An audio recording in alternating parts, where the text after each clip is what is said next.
reflections on your background. What has been the arc of your spiritual journey? Well, my journey, I think, started when I was very young. Stephanie's father and my father worked together. They were both advertising artists. And I knew Stephanie when I think I went to her second birthday party. And then didn't see much of her. I think we were trying to remember when she was, probably 8 or 9, maybe something like that. We got together with our parents, but I hadn't seen anything of Stephanie at all. And I was, I think, about 19 years old, and I was going to a register show, and the girl that I was dating couldn't go. She had to study, and my mother asked her if I was going with anybody, and I said,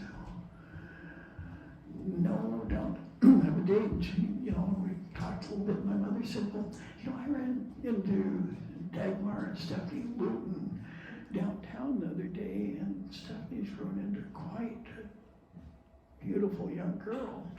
Why don't you call and see if she would like to go? Now keep in mind, I hadn't seen her for probably 10 years. And when I called, I said, on the phone, I said, this is Jim Tower, do you remember me? And she said she did. And I said, well, I was going to the Portland Roadster show and would like to know if you would like to go with me. And she actually accepted. And that's how we got together.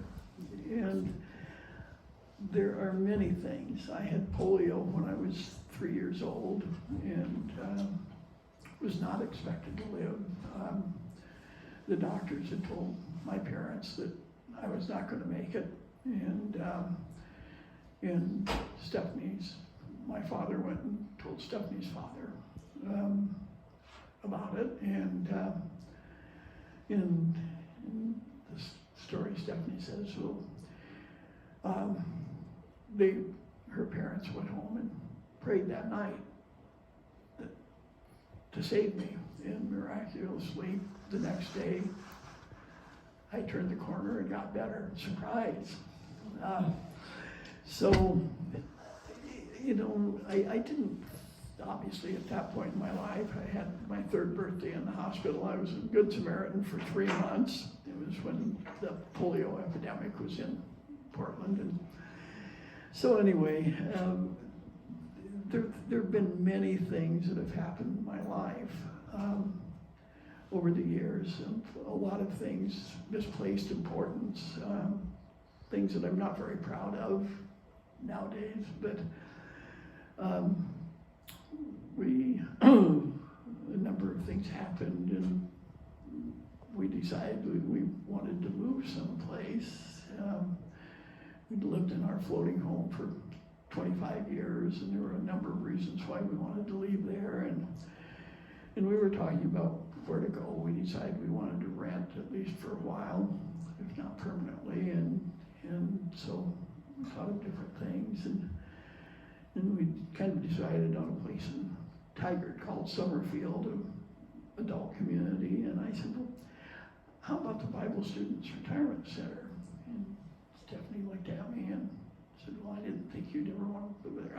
I'd never been out here. I had no idea what it was. I knew she came out here for Thursday night meetings and so on, and so we decided we'd come out and look at it. And we drove through the gate, and it was just absolutely beautiful. I had no idea what it was, and ironically, we decided that we'd see it. I didn't know, not being consecrated, whether they would even allow me to live here.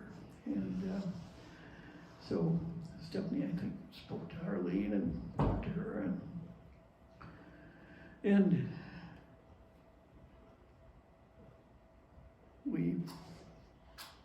our unit that we're in, A4, was available, and we needed a room or a unit that size, and so we committed to doing it. We came out and I stayed, I guess, just for a week, but somehow they decided that I was acceptable. I was really surprised. I knew Stephanie would be accepted without any problem at all.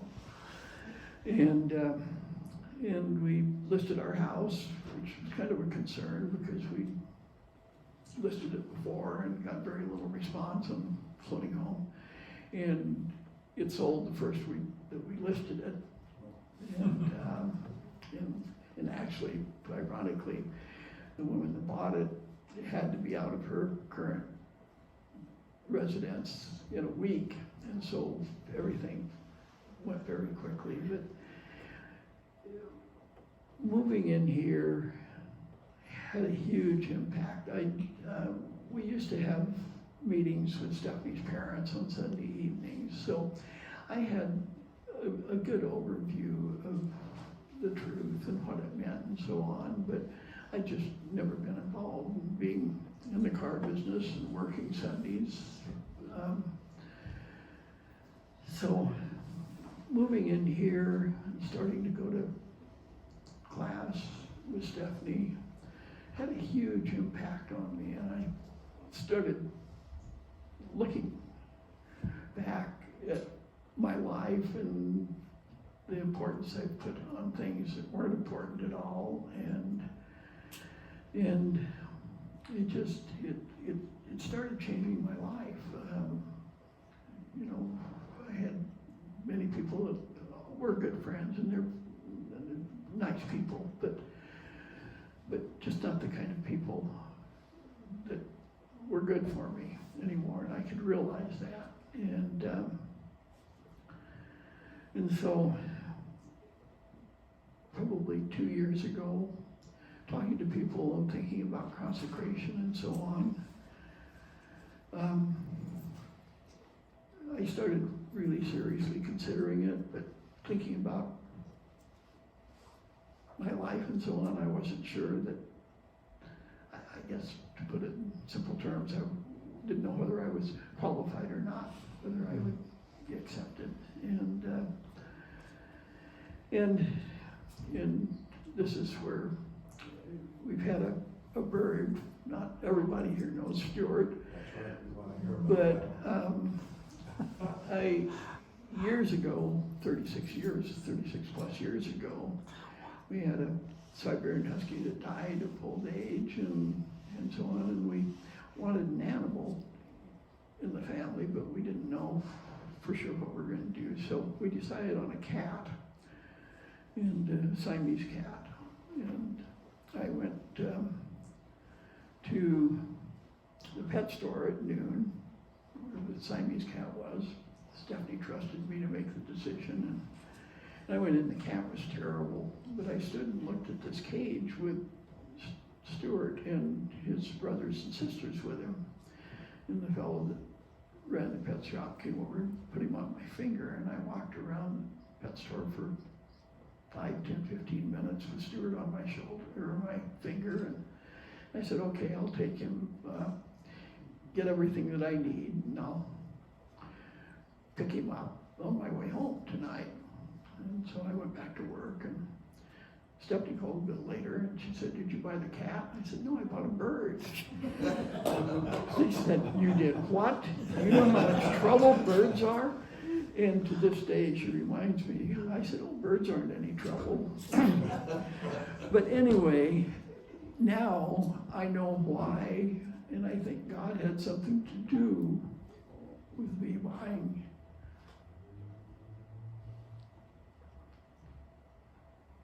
Stuart, because I struggled with the decision to make a consecration, and Stuart loved sitting on our patio in the summertime. For 25 years, we lived in Floating Home, and he could look at the river and everything. He didn't like it at all. Didn't like being outside. But here, he loves being on the patio. And so Patty Stewart taught me to spend time on the patio and taught me patience and so on. But anyway, one day Stuart and I were out on the patio and I was sitting, it was a beautiful day, looking at the clouds and so on, and just thinking, in the conservation, just the words just started coming. And I just,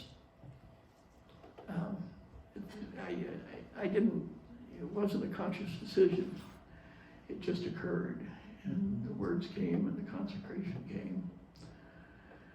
And so that's, I owe a lot of it to Stuart, because he was the one that caused me to be outside, and had it not been for Stuart, as slow as I am to make decisions sometimes, especially if they're the right decisions, I may not have made it yet, but anyway, but it's just been, I mean, the consecration, we had,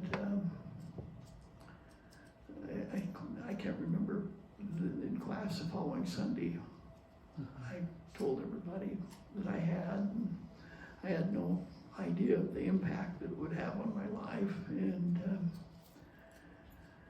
but you know, and then I've been worried prior to being baptized about, you know, especially when we had put it off twice, you know, was God, was he thinking, because we were talking earlier, that had he made a mistake, you know, in accepting my consecration and so on, assuming that he did. But I mean, this, I think moving in here, I had so many blessings in my life, so many incredible things given to me, opportunities and so on, that I mishandled. And I think I truly believe that God gave me one last chance to do things right when we moved in here. So anyway, thank everybody. This has been quite an experience, and today has been probably, other than maybe the day that we got married, the most important day of my life. Yeah. Over. So good to hear. Now, just one last question. Is there anything that we, or the people around you could do to even help you more along the journey, the spiritual journey in particular? This is an opportunity just to let people know what you might want more of or less of. I don't know which. It's so difficult. I mean, the only thing, the lack of knowledge, and the more I learn, the more I realize that I don't know. So I focus on trying to be the best person that I can. I think that's ultimately as important as maybe more knowledge. At this point in my life, all I can do is, you know, try to learn. I have found that it's easier now to study and learn. And then Stephanie and I are doing, I think, a better job. You know, I'm asking her questions now, and I'm a little bit more tolerant in listening to the answers and so on. So I guess, you know, more than anything, if anybody has any thoughts, or, you know, can see me getting out of control or something, you know, spend time with me. But, you know, I have a tremendous amount of support, Stephanie and other people here. So just be patient with me and my lack of knowledge and so on. You got That's- it. the most important thing, and all I could ask